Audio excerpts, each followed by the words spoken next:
Good morning, good evening, good night. I'm Rich Flashbacks, and I'm here to share with you guys my personal experience working as a CCA at the post office, some tips and tricks I learned along the way that you may want to know or need to know, and just pretty much explaining the process and just what everything meant to me, and just what you should be looking just what you should be looking into before you get into everything, just the things you need to know before you just dive into applying for the post office. And I want to start off by saying that mail carriers, the CCAs or mail carriers in general, are, in my opinion, superheroes. They do a job that not everybody on this planet is built for doing. That job is incredibly difficult. It is no way in shape or form easy. I give so much respect to every single mail carrier, male or female, out there grinding, doing what they do, making their money, because I personally know what it feels like to be out there, especially as a CCA at the bottom of the totem pole trying to work your way up, and it's not easy. And I give you guys the utmost respect.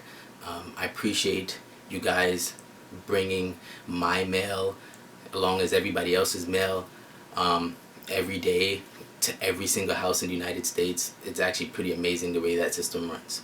And yeah, you guys get my utmost respect. I don't know how you guys do it. To be honest, I don't know. That job is built for a special individual, and every single being working at the post office, and I'm sorry I have to specify mail carriers because I personally believe they're the hardest working branch in the entire postal system.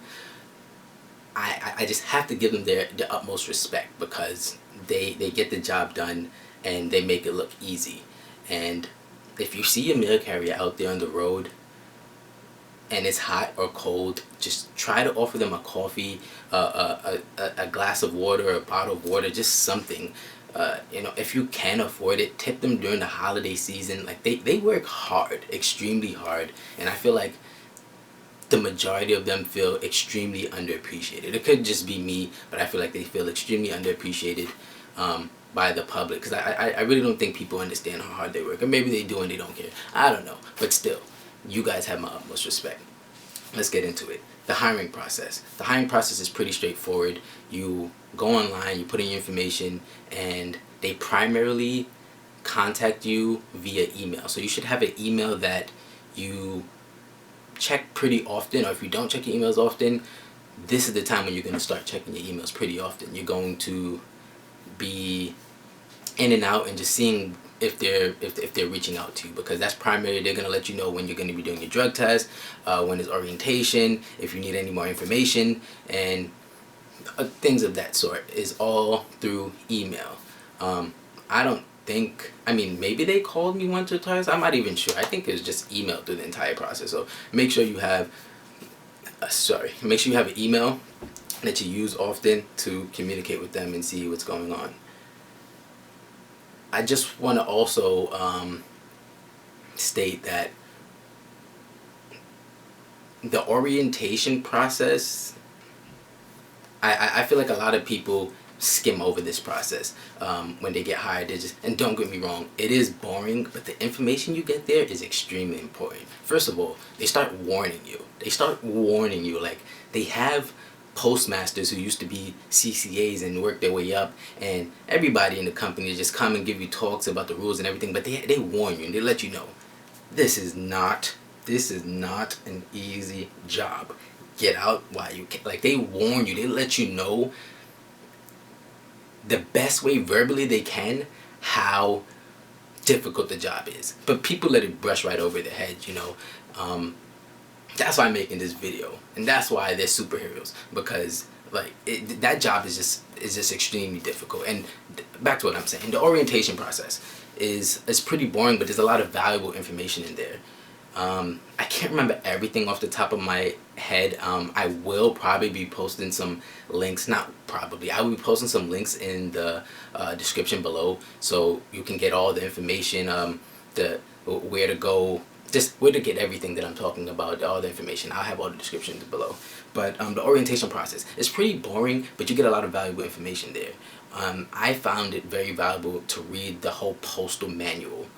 Yes, I spent 4 or 5 hours out of my personal day off the clock reading that book from front to back. I don't really want to discuss why I decided to do that, but I think it's very important. You should know the rules and regulations to the business that you're working in, especially if you're trying to do this for a living, if you're trying to make this into a career, and it can end up being a very amazing career. And if you're trying to make it into a career and grow in the company, you should know what you should know the rules and regulations of the company and their values and everything else around that. And I feel like a lot of people don't really pay attention or find value in the information that they're providing you with upon hire. So in orientation, it's boring, but pay attention. Make sure you have a good breakfast or something good to eat, protein shake, whatever it is, so that you are up and you're there and you're ready to receive the information. Okay, let's also talk about, alright, let's get into the station. You don't have control over the station you get assigned to. So keep in mind of that when you're applying. I mean, I personally didn't mind. I was just happy to get the job, but it is a good thing to know that they're going to put you where they need you.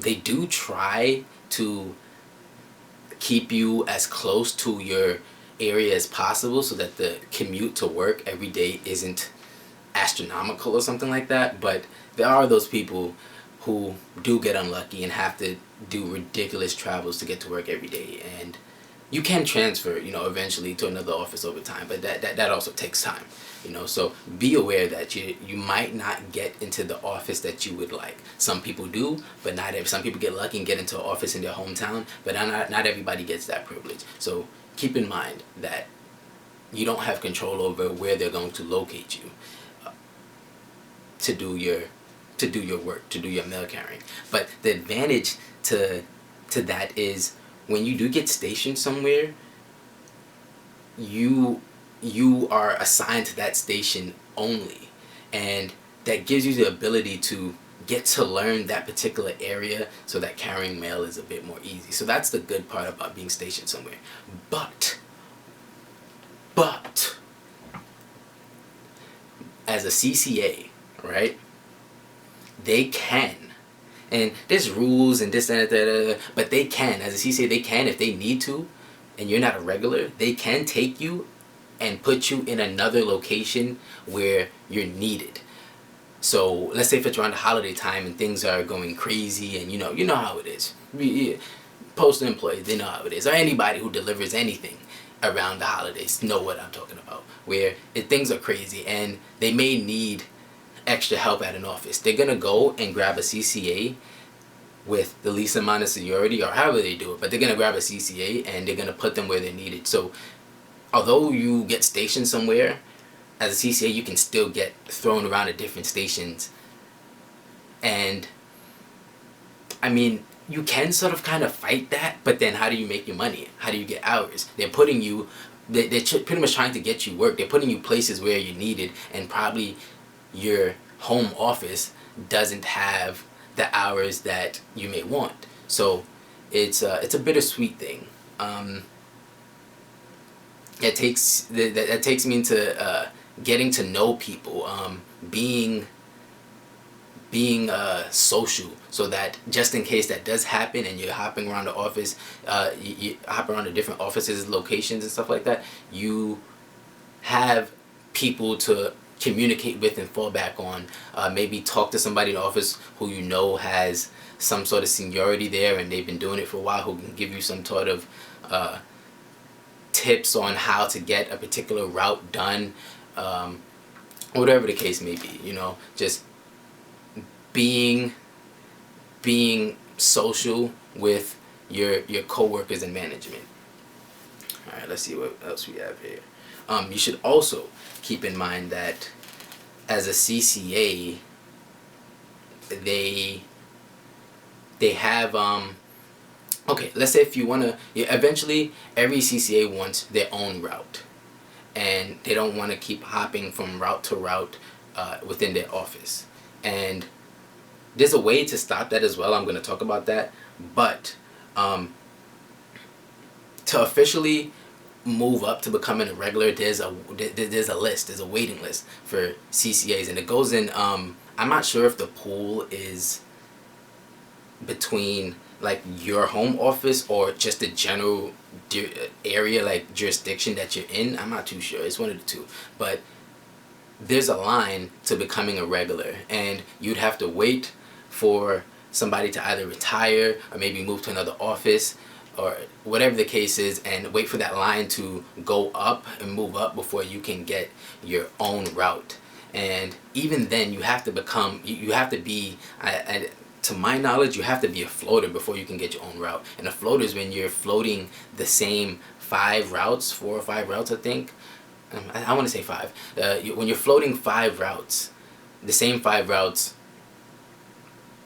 throughout the week, like you just only have 5 routes that you deal with. You pretty much cover the regulars, and it's 5 regulars that you cover, so you get to learn just 5 routes instead of, let's say if you have a big office, instead of having to know 40 or 50 routes, you just have to worry about 5 routes. And then from a floater, you get to be a regular and you get to pick your own route and stuff like that. So it's a process. Understand that you have to be patient and you have to earn it like everybody else. You can't come in and just think that because you walked a day that you're gonna just, or you walked a year, that you're just gonna move up. Like there's people who got thousands upon thousands of miles over you, in time over you, in seniority over you. So it's a process, and you have to wait, and you just gotta understand that before you get in there. You gotta understand the process and how it works, and it's a moving up system, Okay, let's see what else I have to share here. Speaking of the moving up system, they have something called 204B if you're looking to move up. The 204B pretty much is a carrier. They're still a mail carrier, but they're also a supervisor at the same time. They can run the desk. And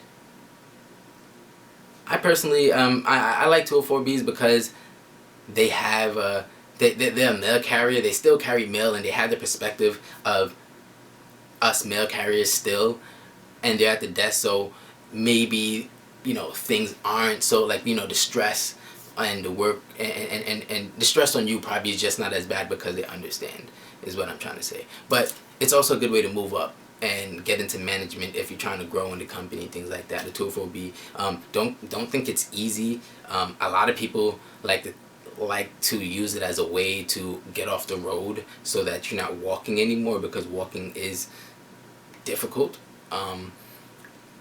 But that job in itself, walking is physically difficult. The 204B task, that job in itself, is mentally difficult. And you may say, well, I prefer to be mentally stressed. Yeah, you say that now until you're trying to supervise 50 other.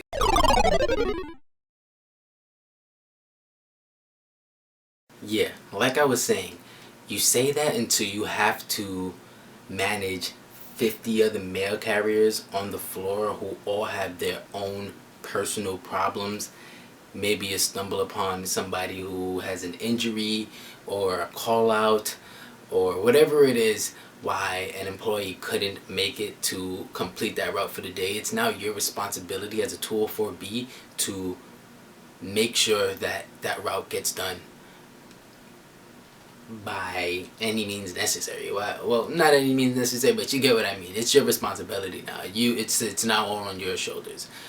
As a mail carrier, you only have to worry about the route you're assigned to, and maybe pieces that you may have on your route that you're assigned to. As a 204B, you're worried about everybody's route and what everybody's assigned to and how they're getting it done. So it's not an easy job. It's not an easy job to be a 204B. I can imagine it's just very mentally stressing, and can also be physically stressing, because if they need you, you will be carrying out a route. If you can't get that route done, it will be you to do the route. So it can get very stressful. It's not easy. I also forgot to mention early on in the video how to, as a CCA, how to stop being jumped around from different routes on a daily basis. You can put a hold on a route, and putting a hold on a route is pretty much when a regular who is assigned to that route, that's theirs, they go on vacation, or they may be injured or something like that, and they're just away from the office at the time, and that route is now vacant. You can get a piece of paper, sign your name, put the number of the route, and hand that to your supervisor and let them know, like, you put on the paper, I so and so would like to put a hold on so and so route. You put it in writing, you sign it, you hand it to your supervisor, and to my knowledge, they should be able to provide you with that request, unless somebody of seniority already put it in and they just beat you to the chase. But for the most part, putting a hold on a route, that's the process, and it helps you to not be jumping around from route to route, adding all that mental and physical stress. You want to know what you're getting into when you're going to work, not going in and thinking, well, where am I going to be delivering mail today? You know, it's always good to wake up and just know what you're getting yourself into. So putting a hold on a route is extremely, extremely important. I think I mentioned a little something about this, but the people relationship is extremely, extremely important. The relationships you build in the postal community. It's very important to have a good relationship with your fellow carriers, the mail handlers, the clerks, your postmaster, supervisor, everybody. It doesn't matter. From my personal experience, it seems as if there's a management versus employee thing, and I guess that's natural in any business you go to, but trust me when I say you'll get so much further in the company if you stop following the crowd and what people are doing and what they're telling you to do, and you focus on building a good relationship with management and with your fellow employees, and find that balance. I promise you, you'll get further. Building that good relationship, not trying to stay out of conflict and not getting into anything with anybody, because people can pull strings. Things can happen. You don't want any additional stress onto what you got going on in your additional life, you know? So make sure you keep a good relationship with everybody that you're dealing with, because you never know when you may need them, and you never know what they can do for you, and these are people you have to see every day. So why build a bad relationship around that, you know? So keep a positive vibes and positive energy. And I mean, even when I was working there and the weather got bad, I ordered, I think, 100 pack of hand warmers for my office, and I bought it in and I shared with everybody, because I personally knew how it felt to be out there and have my hands freezing. Did everybody accept it? No. But did the people accept it, appreciate it, and the people who didn't want it appreciate it? Of course. Like, it's just the thought that count, you know. Be generous, give back. And I found that at church, like, you just meet amazing people, and you don't want the bad vibes in there to turn you out, you know. Just keep the positive energy and build good relationships, and I promise you'll be okay. Let's see what else we have here. Alright, about the walking. What I get often from people who talk about the post office, and when I say, you know, the walking isn't easy, they'll go, well, you know, I need exercise anyway. Why not? It can't be that bad. Like I said, this job is only made for the superheroes that are currently there working. The post office definitely knows how to weed out the people who are capable and from the people who are incapable. And I'm not saying that the people who say it's good exercise, that they won't find a value in the job, because you do it does give you, if you're eating right and you do the job, eating right is very important, by the way. If you're eating right and you do the job, it keeps you very fit, and that's one thing I find very value in when I was working there. That it kept me nice and in shape. But just think about this for a second. Not every single day you want to get up and just walk or exercise. Just think about it. Like, how often, if you have a gym plan, how often do you go to the gym? I mean, do you get up out your bed on a snow day and decide, all right, I'm gonna go jogging today? See, working at the post office, they have a motto. I'm not really sure what the motto is, but they get shit done. Sorry, they get things done, and they're gonna make sure that their customers have. Make sure the customers get their mail, their packages, and whatever it is, by almost any means necessary from my experience. So, they go out there in the snow, the rain, and they make sure they get things done. Like when it's cold, they're out there and they're getting people their package. Because you got to think about it. People are expecting their checks and their like very important information and package and stuff like that. And the post office understands that. So they need people who are going to be prepared to take on the task. Speaking of prepared, I'm also going to provide some links in the description below of sites you can go and visit for uniform. I have uniform recommendations. What was it? I can't remember the name, but I'm going to have all the descriptions below. There are uniforms that I would recommend, uniforms that you definitely need, and they make your work experience a lot easier and better to deal with. There's a lot of people who get into the post office and they don't come prepared. I've seen people try to walk mail in a t-shirt when it's a t-shirt and some shorts, and it's like the rain is just pouring. I mean, just coming down, and they're just in a t-shirt and shorts, like just delivering mail. And I'm just like, did you not check the weather? Did you not prepare your clothes the night before? And all these things. It's just so much stuff you have to do. You have to be prepared to do the job. You can't just wake up and throw in anything and just go. You have to be prepared for what you have to deal with throughout the day. I spoke about food, which I also have here. Eating is very important. You cannot go and do that job without having a proper breakfast, lunch, and dinner. You need to eat properly. That is essential. You're doing a lot of exercise. You're burning a lot of calories. You need to replace that with some food and some water and keep yourself and your body fueled and ready to go. That is, I can't stress that enough. Coffee is not enough. Like, you have to give yourself some substance, something that's gonna keep you alive, okay, and moving. So make sure that you have something solid and healthy to eat every single day, and bring lunch with you on every route. Pack a lunch, because from my experience, I've had routes where there's nothing in sight. There's no store in sight. I mean, absolutely nothing. And you cannot deviate outside your route zone to go get lunch, because then you're taking away time from your lunch and from the company. It's just a trickling effect of just a bunch of stuff. You have to stay within your route to eat your lunch. So if you have a McDonald's there, or you have a Burger King or a bodega, something like that on your route, you can go and you can stop there as long as it's within your route vicinity. But if you have nothing there, you better make sure you pack a lunch, because you will be hurting. It will be painful.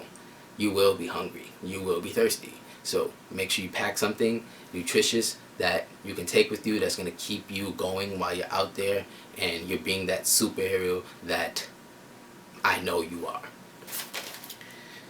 What else do we have here? Okay, we talked about uniforms. We're going to have that in the description below. We talked about eating right, carrying a lunch. Shop steward. Okay, getting to know your shop steward. this is important. Your shop steward is your lawyer. Anything that goes wrong or any questions you have or any concerns, your shop steward is the person that should be able to help you with it. This takes me back to the people and relationship thing with throughout the post office.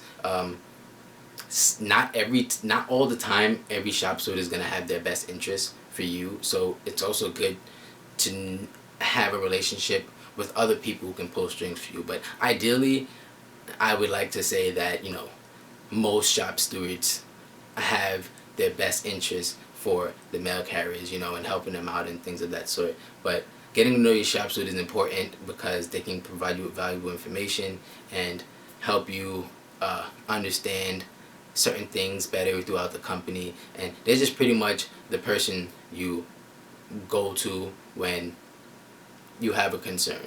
But also keep in mind that the shop steward is also a mail carrier. They're dealing with the same stress, if not more, that you're dealing with, right? So you have to, I believe, you have to,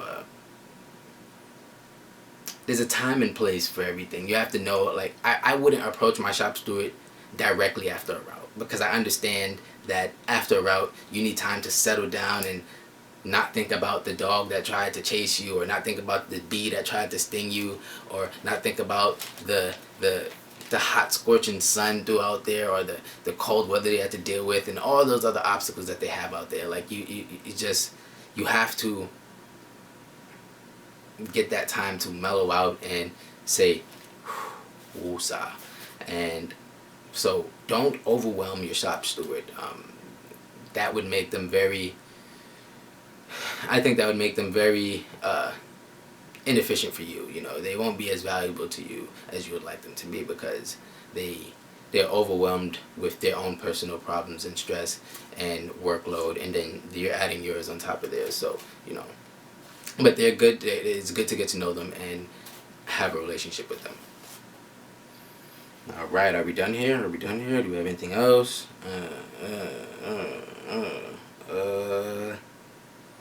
And that looks like that about wraps it up for me. Wait, hold on.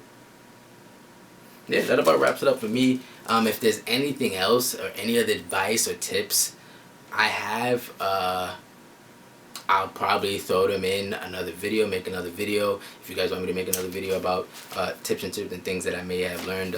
This is just stuff I quickly jot down. I hope it helps.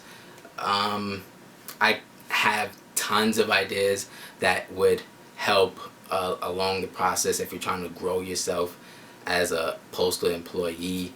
Well, I would say as a CCA postal employee, that's the experience I have. So if you have any questions, any comments, please feel free to comment